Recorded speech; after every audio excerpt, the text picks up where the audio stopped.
como saben, esta tarde se ha presentado en la sección oficial del festival la producción francesa Le Capital. Para presentarla contamos con la presencia en esta rueda de prensa de su director, Costa Gabras, también el actor protagonista de la misma, Gad Elmaleh, el autor de la novela, Stéphane Osmond, y la productora de la película, Michelle Ray-Gabras. Veo que tienen mucho interés y hay muchas preguntas, o sea que vamos a comenzar. No se preocupen que habrá tiempo para todos. Gracias. Sí, buenas tardes. Bueno, primero, chapó, felicitaciones porque su película es una obra maestra y en lo personal la considero la concha del festival, con todo respeto por los demás. Y le quería preguntar a Costa Gabras que si pudiese profundizar con nosotros en torno al juego del cual habla su película, que es un juego en donde tenemos esa confrontación clásica entre ganadores y perdedores y que pareciera que la única solución es la explosión, el estallido. Muchas gracias. Sí, podríamos decir que los ganadores además son muchos, ¿verdad? Bueno, son mucho menos numerosos, los perdedores son los más numerosos, son la gran mayoría de las personas. Esa es la idea esencial de nuestra sociedad, desgraciadamente. Los ganadores cada vez ganan más y los perdedores cada vez también pierden más. Lo sabemos bien y eso está sucediendo en muchos países de Europa.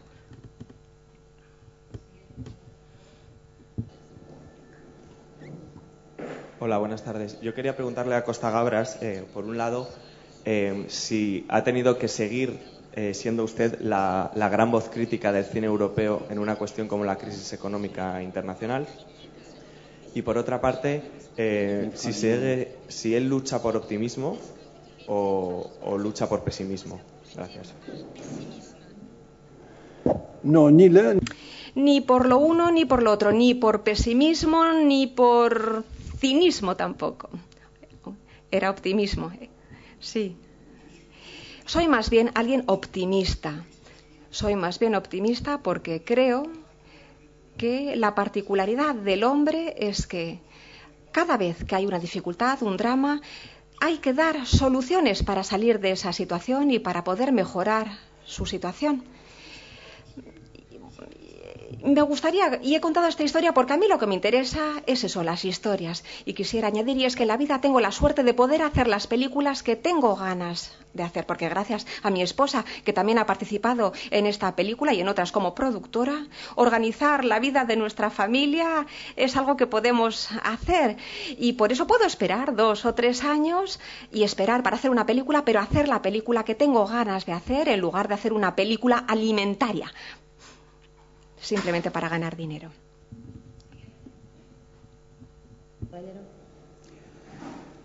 Oui. Je viens de France, mais... Vengo de Francia, pero soy chileno. Y me gustaría aprovechar esta ocasión para saludar al señor Gabras, que ha hecho una película formidable. Ahora estoy hablando de la película L'État de Siège, estado de sitio, una película que le agradezco. En cuanto a esta película, me parece que es un requisitorio con respecto a la ética, o más bien con respecto a, ¿cómo decirlo?, respecto a las personas que se lanzan en estos negocios turbios. ¿Y por qué no hablar? Sobre todo en Francia hemos tenido el caso Arnault, de Bernard Arnault, que ahora ha decidido expatriarse e ir a vivir a Bélgica para no pagar impuestos. Así que esto evoca de cerca un programa de gran actualidad, no solamente en Francia, pero también en España y en el resto del mundo, también en Latinoamérica. Y Gad Elmaleh, me sorprende mucho reencontrarle en este papel tan difícil. Gracias.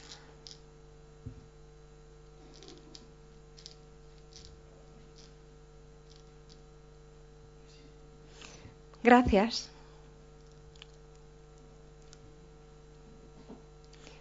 No era exactamente una pregunta. Dice Gad Elmaleh. Discúlpeme, ¿era una pregunta? ¿Lo quería usted plantearme exactamente? Micrófono, perdón. Sin micrófono no podemos traducir. Español, porque si no la gente no entiende.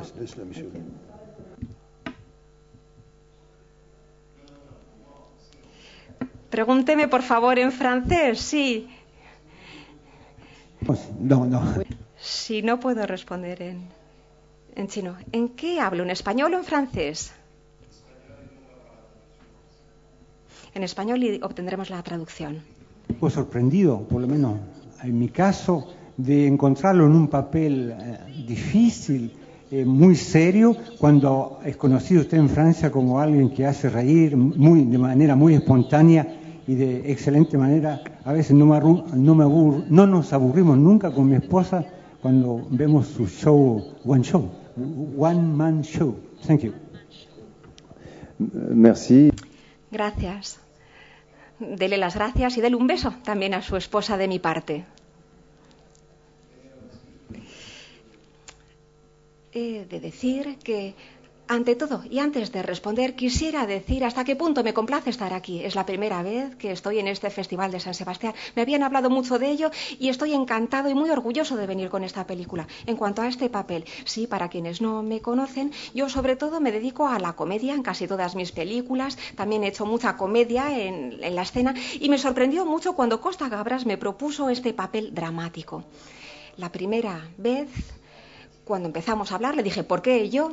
¿Por qué me has elegido? ¿Por qué quieres que interprete este papel dramático? Y fue muy interesante para mí, para construir este personaje, que Marc Tourneuil, este banquero, es como le dicen, sobre ti ha recaído, tú has sido elegido. Así que, bueno, yo como él no sé si esta fue una gran noticia o no, pero desde luego sí que fue una gran aventura la que me propuso. Recuerdo que Costa, en una reunión, un día me dijo, cuando no haces nada tienes un aspecto muy serio. Y dije, sí, tengo una cara, y puse una cara así seria. Y entonces dije, no, digo cuando no haces nada, cuando no estás haciendo nada de nada. Entonces decidí simplemente confiar en él. Pero es fácil cuando alguien trabaja con un realizador tan grande como él. Yo no he tenido mérito, el mérito es de él. Gracias. Esperaba que usted dijese eso. Gracias, que me lo agradeciese. Sí, buenas tardes. Bueno, su protagonista no deja de tener sentido del humor, después de todo, lo cual se agradece con el tema que trata la película, ¿no? Hay que decirle al realizador, a Costa Gabras, gracias, mil veces gracias, por una película que no solo es redonda, sino absolutamente necesaria. Y yo le querría preguntar dos cosas que, bueno, van también no solo sobre la película, sino sobre el trasfondo, ¿no? Sobre el tema que trata. ¿Por qué Mott no escribe el libro que le propone escribir al protagonista? ¿Y cómo cree usted que va a acabar todo esto? ¿Es que ça va tout péter? C'est en train de péter, ¿no? Bueno, ya está. Explotando todo, ¿verdad? Aquí en Grecia y quizá mañana en Francia. ¿Qué más queremos que pase? Ya hay millares de personas que viven un drama. Y la otra pregunta era... Sí, ¿por qué Mott no escribe este libro? Pues porque Mott quizás sí que lo vaya a escribir, quizás sí, pero Mott esperaba, y habréis visto, que Mott es alguien que sí que tiene una debilidad, quizás más que incluso una debilidad, por ese cambio eventual que se va a producir en Marc. Y sigue esperando, bueno, que se convierta en un personaje coherente con respecto a lo que él decía. Ella seguía creyendo que él podía cambiar, pero se da cuenta de que no es así. Marc prefiere el poder y el placer que conlleva tener ese poder. Así que quizá Mott lo escriba y quizá incluso habría que hacer una película sobre Mott, puesto que es un personaje que a mí me encanta. Durante mis estudios me encontré con personajes como este, desesperados, y muchos incluso abandonaron este mundo, el trabajo de las finanzas, porque se daban cuenta de que es agotador. Y creo que Stefano, que ha escrito el libro, además él también viene del mundo de las finanzas. Así que mucha gente escribe libros y Mott puede que haga como Stefano. O si no, puede que vaya a la cárcel. Bueno, y si vas a la cárcel también puedes seguir escribiendo un libro. Bueno, la película está llena de frases y de citas fantásticas y me gustaría recalcar dos. Una que dice el protagonista, que era algo así como solo hago más ricos a los ricos y más pobres a los pobres, soy un banquero normal. Entonces mi pregunta es, que es para Costa Gabras un banquero, digamos, anormal. Y luego otro momento ha sido un discurso en una cena en el que se dice que lo único que hacen este tipo de personas es joder por triplicado a la gente corriente, a la gente normal. Eso ha desatado unos aplausos en la sala. ¿Qué opina de este tipo de momentos? Gracias. Sí, ¿Es un banquero normal? Sí, en la medida en que es un banquero legítimo, que hace cosas que según la ley son legítimas. No hay nada contra la ley. Es decir, va haciendo su trabajo normalmente, con normalidad. Y eso es lo grave. ¿Y por qué hace su trabajo normalmente? Pues porque nuestros gobiernos no han logrado establecer reglas, porque los bancos, digámoslo, los bancos son necesarios en las sociedades. El dinero también lo es necesario. Es algo que el hombre ha inventado para facilitarnos la vida. Si necesitamos dinero para comprar una casa, vamos al banco, ¿verdad?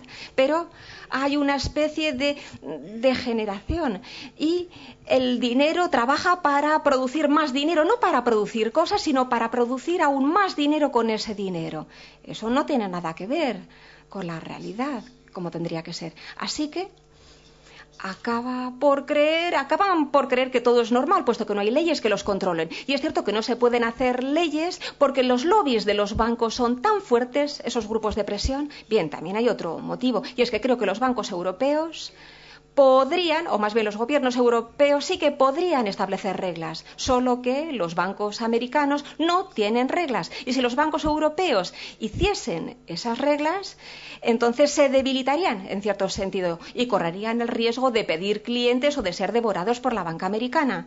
Es decir, que un día tendríamos que hacer reglas para el mundo entero, para todos los bancos. Entonces sí habría cierto equilibrio. Eso creo yo que estaría bien en cuanto a la globalización. Pero bueno, esta es una reflexión que he tenido después de pensarlo mucho. Creo que el público aplaude cuando explica que finalmente el cliente sí, pues que le han jodido 3 veces, porque en cierta forma sí que representa a la sociedad civil. Porque ¿qué es lo que hay que hacer? La sociedad civil tiene que movilizarse. En la medida o hasta que la sociedad civil no se movilice, entonces seguiremos esperando de brazos cruzados a que todo explote. Por lo tanto, hacen falta organizaciones, movimientos y partidos que se movilicen para obligar a los gobiernos, a obligar a los bancos, a forzar a los bancos a que se reglamente y regule esta situación. En Grecia hay 2 palabras, que es el orgullo y el honor. El personaje principal de su película combina los 2 elementos. Es decir, Michelle, trabajar con Costa Gabras, siendo su mujer y trabajando, ¿es mejor como su marido o es mejor como director que tú contratas? Como abuelo es mejor. Y bueno, ya sabemos que no necesitamos ya esos personajes como Robin Hood. Es decir, ¿por qué los necesitamos o no los necesitamos?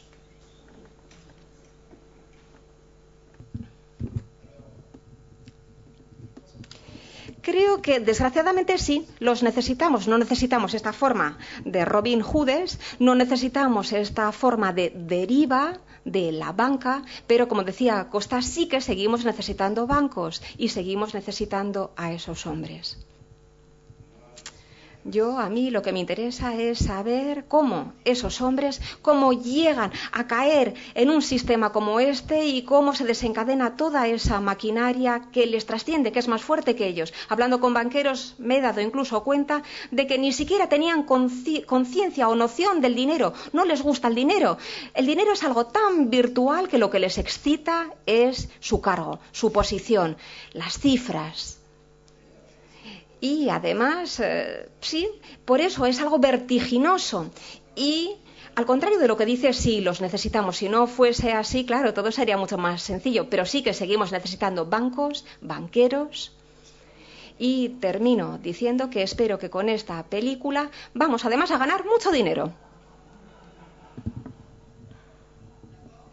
Bien, primero, hay que recuperar el dinero que hemos puesto y hemos puesto mucho dinero en esta película. También tengo que decir que en Francia En Francia ha sido muy difícil financiar la película. No ha habido ningún distribuidor francés que haya querido arriesgarse a invertir dinero en la película. Ninguno. Mientras que en España, sí. Es cierto, los españoles han comprado la película. Es verdad que la película ya estaba terminada y que podían ver un concentrado de imágenes. Quisiera decirle algo así. Es la cuestión de Robin Hood. En nuestra sociedad tenemos mucho esa idea de Robin Hood. Vivimos con esa idea, la idea del héroe que da a los pobres, que roba a los ricos para dar a los pobres. Bueno, pero yo tampoco creo que eso es la solución. La sociedad tiene que organizarse de otra forma. No hay que esperar que a un hombre ayude a los pobres del mundo. No, tenemos que eliminar ese mito, el de Robin Hood. Alguien que robe a los ricos para dar a los pobres. Hola, aquí a tu derecha. Pardon. Sí.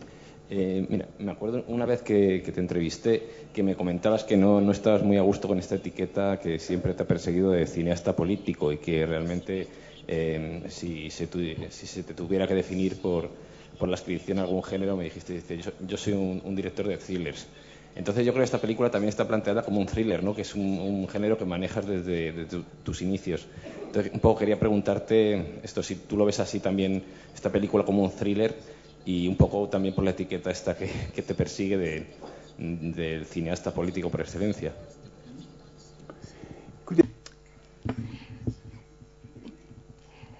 Yo lo diría en otros términos. Yo diría que la historia de cineasta político no tiene sentido o no.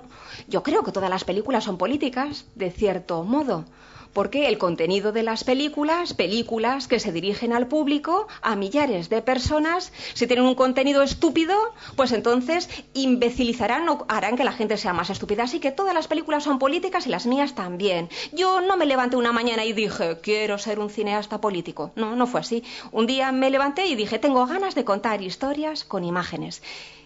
Y dije también, quiero contarlo con imágenes que estén relacionadas con nuestro mundo, con nuestra sociedad. No condeno las películas que simplemente sean de diversión o de ocio.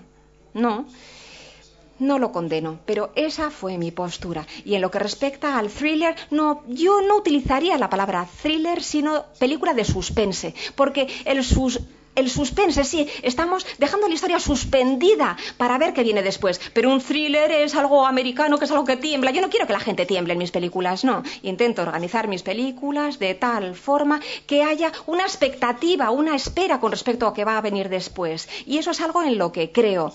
Eso es algo que he aprendido de la tragedia griega que empezó hace 2500 años. Inventaron el suspense en la tragedia griega.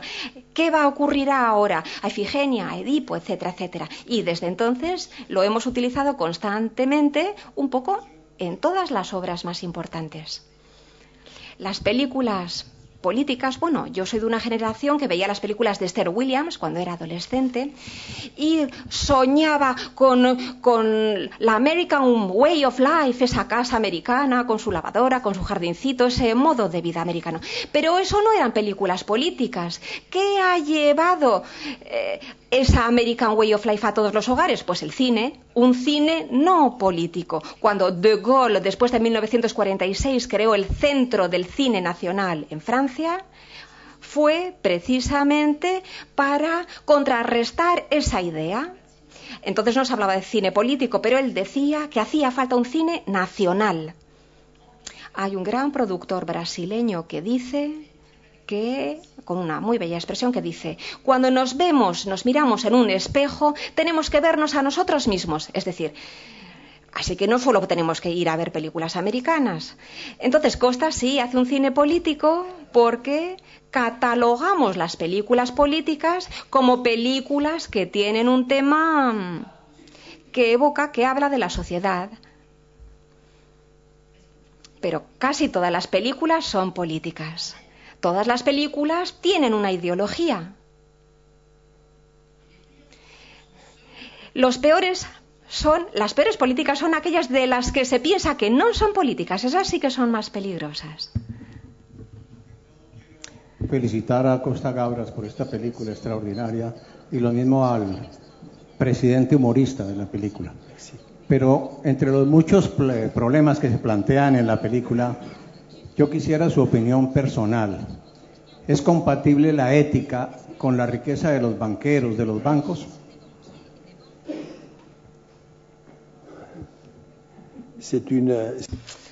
Esta es una pregunta filosóficamente muy profunda.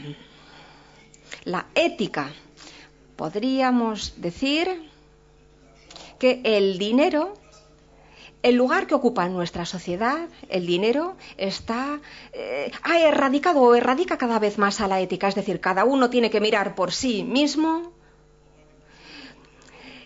para tener cada vez más bienes, y no se trata de mejorar la calidad de vida con los demás o de las relaciones con los demás. Por lo tanto, podemos ser ricos, claro, depende de qué es ser rico, tener millones de millones o tener simplemente mucho dinero. También es cierto que se puede ser rico y ser una persona ética. Y se puede utilizar su dinero de una forma que responda a las necesidades de la sociedad. Si uno es rico y utilizamos ese dinero únicamente para, pues se puede hacer viajes o cosas que no sean útiles para la vida de los demás. Pues puede que eso no sea ético. No le puedo dar una respuesta completa, lo siento. Esa es una pregunta filosófica imposible de responder en breves palabras y en este diálogo. Me lo tendría que preguntar en la universidad. Sí, pero en la película, la ética, bien, lo que se propone es que la banca no es ética, ¿no? El señor Marc Tourneuil es alguien que carece de ética, y esa es su profesión, además, carecer de ética. Pero si puedo permitirme añadir algo. Es como en la política. ¿De qué ética hablamos? ¿Estamos hablando de valores y de cualidades humanas? Pues entonces sí, quizá efectivamente no hay, este hombre puede que carezca de esas cualidades humanas, pero la ética depende de qué hablamos. Al igual que en la política, hay incluso aquí una escena en donde mi personaje dice: haz saber a los medios que vamos a tener una visión ética de nuestro oficio. Esa es la demagogia política, ¿verdad? Y ese es el sistema. Digamos a los medios, como por ejemplo en Francia se dice, hay que hacer saber a los medios que vamos a ser modestos, sencillos, humildes y normales. Este es un discurso similar, ¿verdad? Parecido. Así que creo que depende de a qué nos refiramos. Y muchas veces si decimos, vamos a ser éticos, cuanto más lo decimos, menos lo somos. Pero esta persona tiene cualidades profundas, pues tendría ganas de lanzar la pelota a Estefana, que es quien ha escrito el libro y que es quien creó e inventó esta historia. Y me gustaría pasarle la pelota a él. Creo que incluso yo te lo tendría que haber preguntado antes del rodaje. Este hombre para ti es un hombre sin cualidades y sin calidad.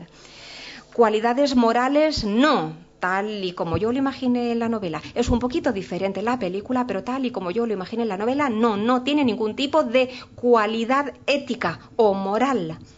Es un personaje de una total avidez y avaricia cuyo único objetivo es enriquecerse personalmente. Pero fabrica constantemente, es decir, tiene que satisfacer esa incapacidad que él tiene de disfrutar de su dinero y su fortuna, y por eso permanentemente se ve obligado a buscar nuevamente cómo enriquecerse para satisfacer esa necesidad que tiene, que es algo totalmente vano y nunca le dará la satisfacción que busca. En un momento dado, en la realidad hablan de escribir ese libro, entonces decide esa decisión diabólica, no escribir el libro.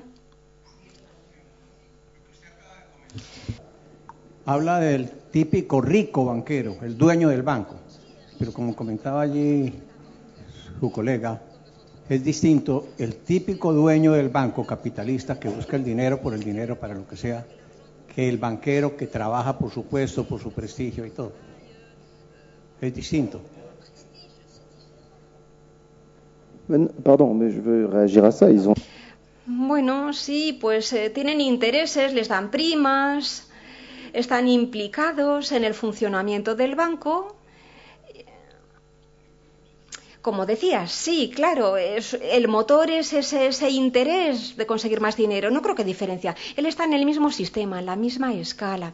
Yo personalmente creo que entre un personaje como Dick Marx, es decir, el americano, y Marc Tourneur, sí que hay una gran diferencia. Los dos, ninguno tiene ética, quieren dinero, pero Marc Tourneur, él de vez en cuando sí que tiene momentos de conciencia. Como cuando, por ejemplo, habla con su suegra o la hija de Marmont, cuando le contradice, etcétera, etcétera. Y eso le hace interesante, y es que a pesar de esa conciencia, él aún así sigue, a pesar de esos momentos de conciencia, con lo cual quizás sea peor aún. A mí, cada vez que veo la película descubro cosas nuevas. Un día le dije a Costa, hay cosas que sigo sin entender, y él me dijo, es normal que no lo entiendas todo, pero yo creo que a todos nos pasa lo mismo. Hay cosas que se nos escapan completamente a nuestro entendimiento. Hace unos días estaba con unos amigos y les decía, no me sorprendería si un día fuese al banco a retirar el dinero y me dijesen, pues no queda nada, no tienes ni un duro. Y yo diría, ¿cómo? Y entonces me explicarían con una teoría verdaderamente muy racional, con elementos y con un vocabulario muy preciso, pues que es normal, porque ha habido NX más 65, 70 que lo enviaron, que compraron, recompraron y que pues no queda nada. ¿Así? Ah, pues es así. Gracias. Es posible.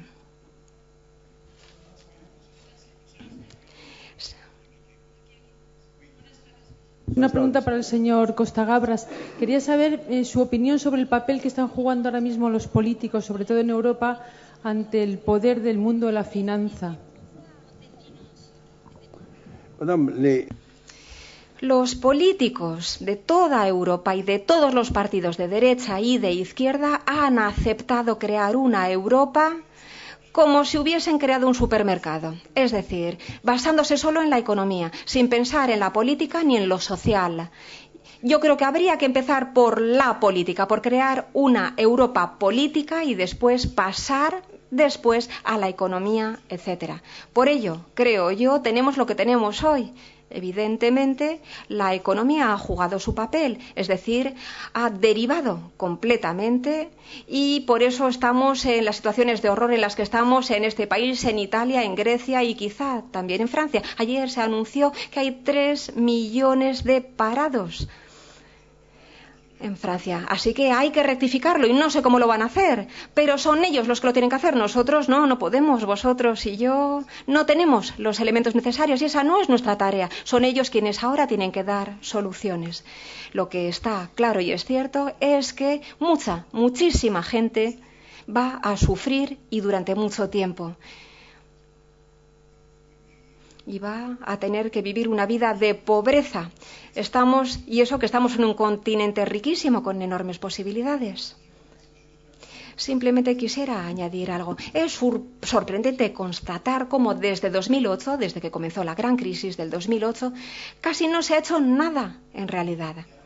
Hay proyectos al nivel europeo, pero no se puede hacer nada sin los ingleses, que se niegan a seguir a controlar a los bancos, y no podrá hacerse nada sin los americanos. Y para mí esa es la gran decepción, es que Barack Obama durante su primer mandato no ha hecho nada en este sentido. Esperemos que gane y que sí que haga algo en su segundo mandato, porque entonces también los ingleses reaccionarán, pero desde 2008 en general no ha pasado nada. Tengo una pregunta para el señor Osmond, que venía del mundo de las finanzas. En la película hay un conflicto cultural, si quiere. Como decía la señora, sí, hay un American Way of Life y un American Way of Business, el estilo de vida americana y el estilo de los negocios americanos. Todo eso entra en confrontación con la cultura francesa, la americana y la francesa. En el mundo de los bancos y de las altas finanzas que usted conoce, ¿es efectivamente así? ¿O no cree que usted a veces todo esto no es sino una excusa que muchas veces reflejamos en Europa para decir que prácticamente no hay soluciones, no hay alternativa? No sé si entiende lo que le quiero decir. En Francia es cierto que es un poco diferente y en Alemania también. Ahí todavía hay un capitalismo familiar o un capitalismo de élite que está menos vinculado a la especulación que en ciertos países anglosajones. Pero a partir del momento en el que fabricamos un sector económico, sea cual sea, que tiene la posibilidad de ganar tanto dinero, y no es peyorativo, sí, pero llevando a cabo la especulación, entonces ¿por qué privarse de ello? Y los bancos franceses, como los españoles y los italianos, que no vienen de esa tradición, estos bancos a su vez han instaurado sistemas de especulación, no sé cómo decirlo de otra forma, que hacen que se puede ganar dinero cuando la moneda baja o cuando la moneda sube. Y es espectacular, es genial conseguir ganar dinero, da igual si las cosas bajan o suben. Así que a partir del momento en el que creamos un sistema que en Estados Unidos y sobre todo también en Inglaterra da trabajo al 10% de la población activa, representa el 10% del PIB, es un gran sector, mucho más importante que en los países latinos. Entonces, ¿por qué no utilizarlo? Y nadie se ha resistido a esa tentación, ni en Francia, ni en España, ni en Italia. Buenas tardes. La pregunta, sí, aquí, es para el señor Costa. Señalarle que el guión en ciertos momentos la narración era me ha hecho sentir cierta perversidad porque me sentía en algunos momentos cierta simpatía por el protagonista en algunos momentos, ¿no? ¿Cómo ha preparado esta función del guión para que nos sea en algunos instantes amable el personaje?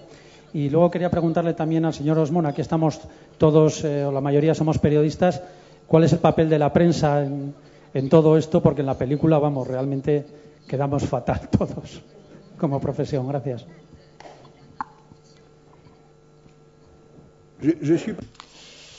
Yo parto de un principio. Y es que estas personas son personas que tienen una gran cultura, extremadamente inteligentes, que han ido a grandes escuelas y universidades y que no son mafiosos, no son simples gángsters. Y ese es el drama. He querido mostrar cómo, además, en ciertos momentos, el personaje es humano.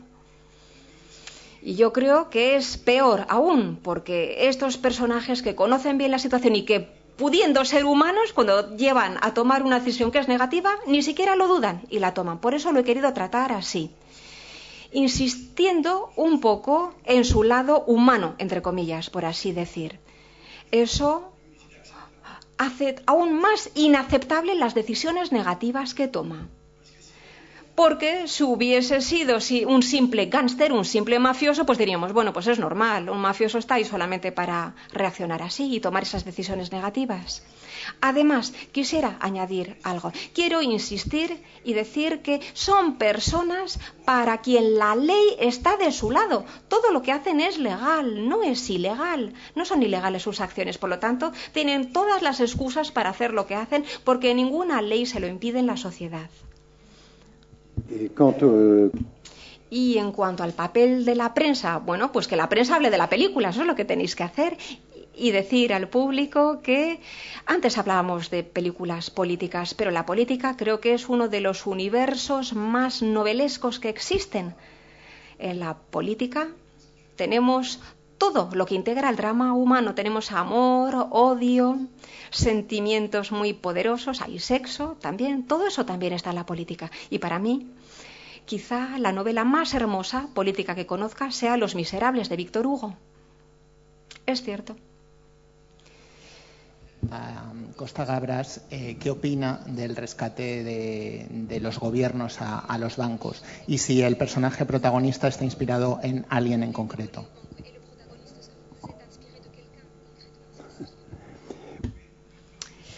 Como decía antes, los bancos son una sociedad, una empresa dentro de la sociedad. Imaginemos que en el futuro un país sin bancos, donde los bancos quebrasen. ¡Qué catástrofe! ¿Dónde iríamos a comprar? ¿Cómo conseguiríamos dinero para obtener un préstamo y comprar una casa? Por lo tanto, son necesarios en la sociedad. Son instrumentos importantes para la sociedad. Son instrumentos que han degenerado eso sí, que han adquirido un ritmo y una dirección contraria al objetivo inicial. Es como un tren que de repente pierde la velocidad o no puede frenar y no puede detenerse y va provocando daños. Los gobiernos se encuentran frente a ese dilema. Precisamente es que no hay reglamentación y cuando los bancos entran en una situación de catástrofe, pues los tienen que ayudar, no pueden dejarlos caer. Y lo trágico es que ayudan a los bancos con los impuestos que pagamos nosotros. Es un círculo vicioso. Estefana, ¿qué piensas? En cualquier actividad bancaria hay un riesgo. Alguien nos presta dinero y hay un riesgo, el riesgo de que no devolvamos ese crédito. Lo que me parece increíble es que no admitimos que los bancos tengan que pagar o que puedan pagar por ese riesgo. Hay países en dificultades, sí, Grecia, España, Irlanda, Francia, Italia también. Pero parece que ya no hay riesgo para el banquero, el riesgo de no ir a recuperar ese dinero. Pero su oficio, su tarea, implicaría tener ese riesgo. Así que la actividad de la banca será una actividad sin riesgo para ellos y siguen ganando dinero. Voy a darle un ejemplo interesante. Hace algunos años, hace poco tiempo, un joven que trabajaba en un banco francés, que no voy a citar, perdió 5.000 millones, así, sin más. ¿Qué sistema permite que un hombre pueda jugar y perder 5.000 millones? En paralelo, hace algunos días, el gobierno francés ha impuesto más impuestos a los jubilados. Por un lado tenemos a un joven que puede perder 5.000 millones así, por otro lado tenemos un gobierno que aumenta los impuestos y que va a hacer sufrir todavía más a los pensionistas para poder recaudar más impuestos de ellos. He aquí la deriva en la que se encuentra el mundo bancario actual. Me ha encantado la película. Una pregunta sobre el futuro que estaban hablando, especialmente para el señor Osmond. Hablamos mucho de los banqueros, pero en la película se menciona también a los medios informáticos. Ha hablado de unos procesadores que van a llevar muchísima potencia y también ha hablado usted de que a ver si las medidas políticas. Bien, los procesadores sabemos que cada vez van a tener muchísima más potencia y se dice en la película que se van a tomar decisiones financieras sin intervención de los humanos de por medio, incluso que las personas en un momento dado casi parece que vamos a prescindir, exceptuando los que hagan los programas, claro que se supone que estarán a las órdenes de los banqueros. ¿Cómo ve usted el futuro al respecto?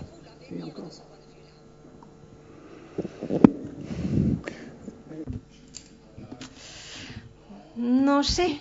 Habría quizá que prohibir las transacciones que son posibles mediante simplemente sistemas informáticos. Cuando se puede ganar muchísimo dinero jugando, especulando simplemente durante unos segundos con una transacción.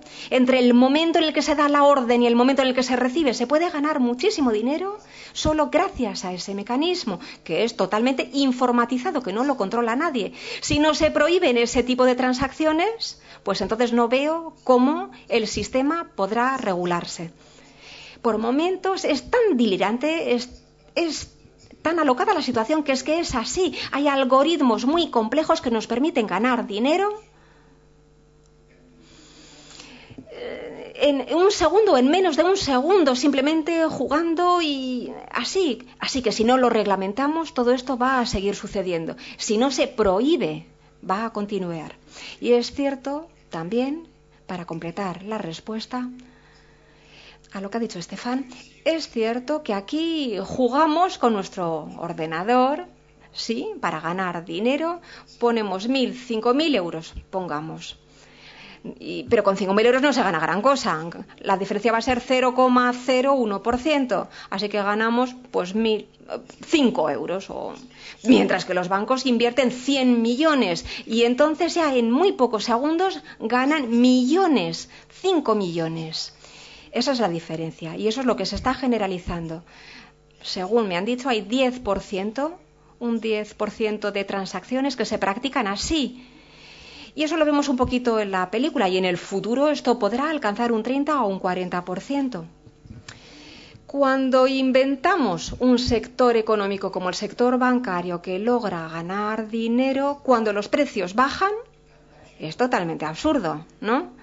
Pero se puede ganar mucho dinero especulando con respecto a la caída de una moneda, de una divisa con respecto a otra. Cuando el sistema inventa esa posibilidad, todo se convierte en una situación tan loca como esta. Es decir, que no importa si los precios caen, habrá gente a quienes les interese que suban los precios, pero otros que incluso les interesará que caiga. Si se puede especular con respecto a la bajada o a la caída del precio de algo, todo es posible. Mi pregunta es para Gad Elmaleh. En este Festival de San Sebastián hay una sección sobre nueva comedia americana. Mi pregunta es, ¿qué opinas sobre la nueva comedia francesa que tantos premios, tantos éxitos está cosechando? ¿Qué es lo que más te gusta y cuál crees que es su secreto?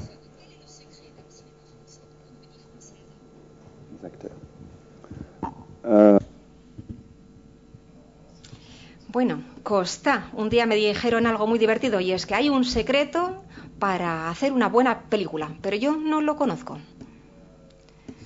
El secreto no creo que exista. Yo creo que sí. En las comedias francesas lo que ha ocurrido es que las últimas, y estoy pensando en Intocable, que también ha tenido mucho éxito aquí en España, es una película que aborda, que trata un tema humano, conmovedor, emocionante, en un periodo en el que a la gente nos hace falta quizá encontrar o reencontrar ciertas cosas. Y el tema, bueno, yo creo que sigue siendo pertinente, puesto que se describe un periodo donde tenemos la impresión de estar en una crisis no solo financiera, sino también una crisis de valores en su conjunto, en cuanto a los valores de solidaridad, de fraternidad. Hay una crisis también en esos valores acompañando a la crisis financiera. Y creo que las películas que lo abordan de una forma sincera y honesta, de la misma forma que, como decía Costa antes, yo un día no me despierto pensando voy a hacer una película política, pero que en un momento determinado quiere hablar del sistema bancario, estas películas sí que creo que llegan al público. Y todo esto se aplica también a las películas de las que acabo de hablar. ¿Y el resto de la comedia francesa cuál es el secreto? Pues que tenemos grandes actores de comedia en Francia. Y hay algo más, y es que en Francia se hacen muchas películas. Al igual que para la literatura, tenemos una capacidad extraordinaria para los jóvenes para poder hacer una primera y segunda película. Esa es una gran riqueza, porque si limitamos mucho el número de películas que se hacen, también limitamos las posibilidades de hacer películas de calidad.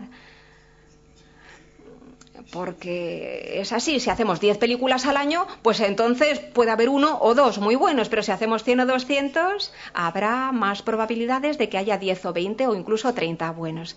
Y el sistema francés es algo que lo favorece.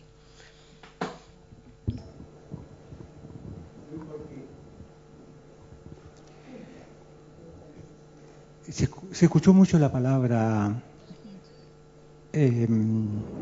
ética, pero no escuchamos corrupción, no escuchamos integridad, y el problema no solamente político, es también un poco filosófico, social, porque cuando hablamos de virtudes se toca algo de la naturaleza humana.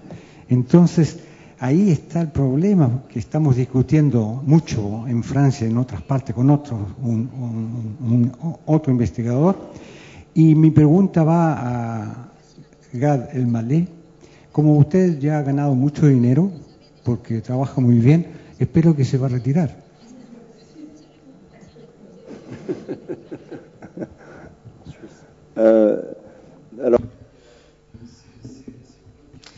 Es una buena pregunta, pero creo que no hay vínculo entre ganar dinero y dejar de hacer películas, porque precisamente en este mundo ganar dinero, contrariamente a los banqueros, para mí ha sido una consecuencia ganar dinero. Nunca ha sido el punto de partida, ha sido una suerte y una fortuna. He tenido la suerte de que funcionase bien.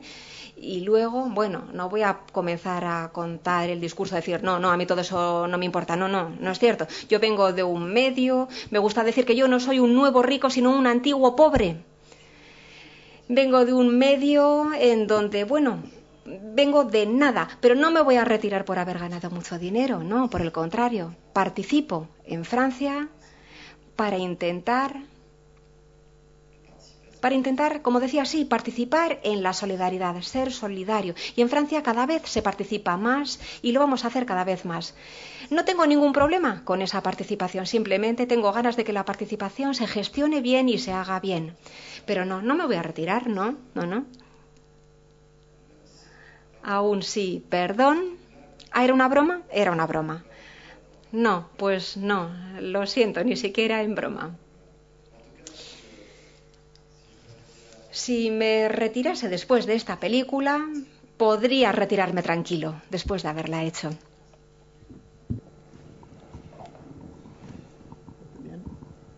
Bonsoir, felicitaciones por... Buenas noches y enhorabuena por esta película. En Francia, el cine está en manos ¿de quién? ¿En manos de los políticos, productores, actores, directores? ¿En manos de quién está el cine? Aucun de vous. ¿En manos de nadie? ¿De vosotros? Entre les mains de qui en France? Les acteurs, les producteurs, qui d'autre? Les politiques, les banquiers, les banquiers aussi, les financiers. Pardon?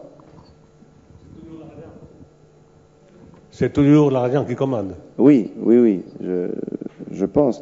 Mais après, c'est une question, je pense, pour notre productrice qui va mieux en parler que moi. C'est quoi la question? Je sais pas s'il y avait une question.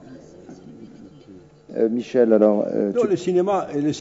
El cine en Francia. Voy a intentar hablar de mi experiencia. El cine en Francia, el sistema se ha desarrollado de tal manera que evidentemente hay grandes sociedades que financian, grandes empresas que financian las películas, pero en Francia está entre manos de los cineastas en general, el cine.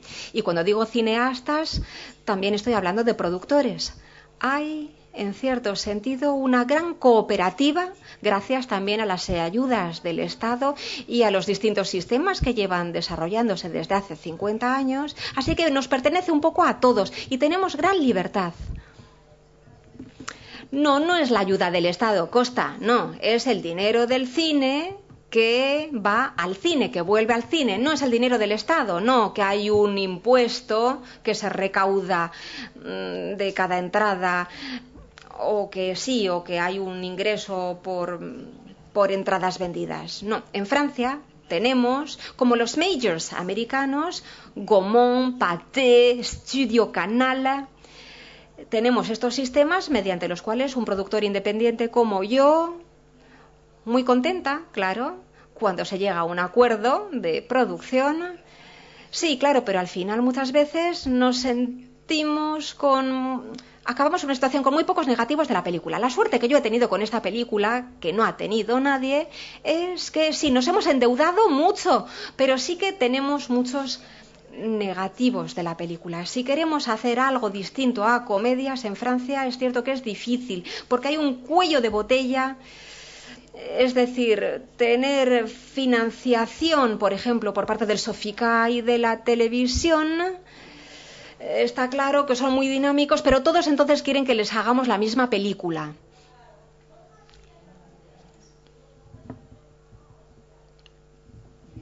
Gracias a todos. Merci beaucoup. Merci.